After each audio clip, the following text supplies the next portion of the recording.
Wakati mwingine usiwe na roho mbaya kama ya muwindaji. Akienda kuwinda, anakuwa na roho ya upole kwa mbwa. Namuona mbwa ni rafiki yake, ni kama wametoka tumbo moja, mpaka namshika twende kuwinda.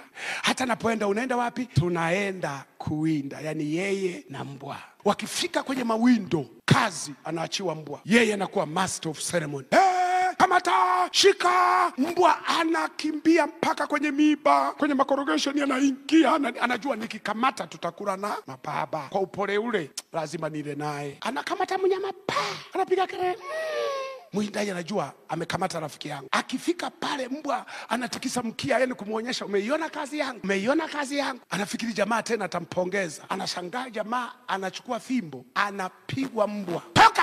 Mbwa anajiuliza, huyu jamaa yuko serious au ni bahati mbaya amenipiga? Mbio zote shukrani yangu ndio fimbo. Mbwa anaondoka, anasema hai. Jamaa ndo anamalizia mnyama, anaweka begani. Kiswahili kimebadilika, sio tumetoka kuwinda, ni nimetoka. Mbwa hayumo. Anafika nyumbani, nani ile nyama, anatoa ngozi, anachoma. Mbwa anakaa usawa wa mlango kumkumbusha kwamba usisahau mbio zangu. Jamaa anachoma nyama mpaka inaiva. Jamaa anaanza kula nyama, anaanza na steki. Mbwa anafanya kazi ya kumsindikiza, anapokota nyama, anapandisha nayo, anaokota na anajaribu kutikisa mkia. Unanikumbuka? Jamaa anasema toka. Mbwa anarudi nyuma, lakini usawa wa mlango. Anasema Mungu, saidia kiumbe hiki kikipewa akili hata kidogo ya kukumbuka kazi yangu. Jamaa anakula, anamaliza steki yote na mifupa laini anaitafuna, inabakire migumu. Anasema hii itavunja meno. Ndo akili zinamrudia kwamba nilienda na nani? Nilienda na mbwa. Ndo anamuita mbwa, come.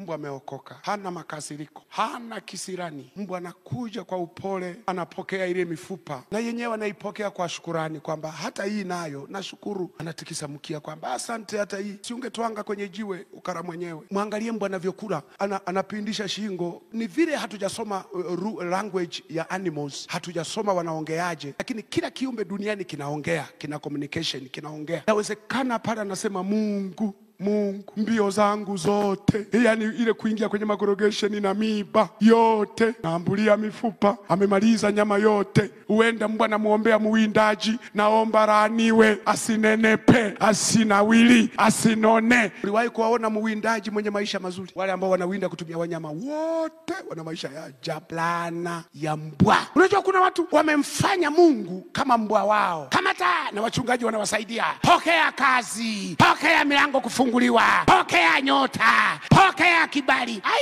receive papa, I receive.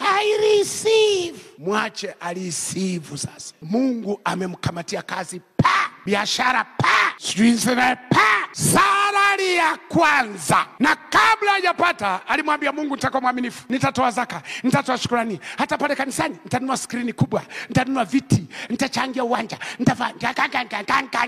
mbingu zikasikia. Akishashika ile salari, anashika kifimbo. Mungu, toka, usiguse salari yangu, toka. Roho Mtakatifu anasema zaka, tithe, toka. Shukrani, toka. Anakula salari yote, inabaki mifupa chenji walizomrudishia wapi na wapi, mifupa ndio anakuja nayo kanisani. Jamani, wakati wa sadaka ndio anachukua mifupa yake, korokoto. Mwingine anafungua simu, tafikiri yuko serious, kumbe hata hatoi chochote, anachezea simu kuwatia moyo. Naomba nye wa Kristo mwe mnatusaidia. Mtu akishika simu, chungulia kama ni kweli yuko kwenye M-Pesa, yuko kwenye Airtel Money, tusaidie. Yesu alichungulia, ndio maana alijua huyu mwanamume